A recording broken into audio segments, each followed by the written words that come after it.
UPSC ఆస్పిరెంట్కి big shocking news. Extra attempt కోసం file చేసిన పిటిషన్ని సుప్రీం కోర్టు డిస్మిస్ చేసింది. ఈ విషయం మీకు తెలుసా? కోవిడ్ టైంలో చాలామంది యూపీఎస్సీ ఆస్పిరెంట్ ప్రిపరేషన్ ప్రాపర్గా చేయలేకపోయారు. కొంతమందికి 2020 నుంచి 2021లో UPSC civil service exam last attempt ఉండే, కానీ పాండమిక్ వల్ల యాజ్ ఛాన్స్ యూజ్ చేయలేకపోయారని ఒక ఆస్పిరెంట్ సుప్రీంకోర్టులో పిటిషన్ ఫైల్ చేశాడు.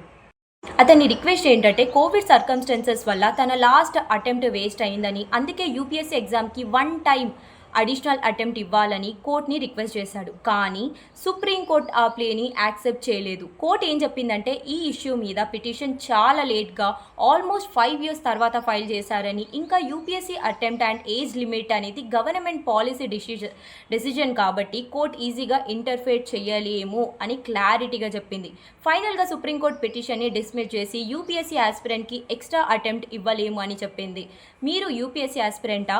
ఈ డెసిజన్ గురించి మీ ఒపీనియన్ ఏంటి? కమెంట్ సెక్షన్లో చెప్పండి. అండ్ ఇలాంటి డైలీ అప్డేట్స్ రావాలంటే ఫాలో పీపీ లా కబుర్లు.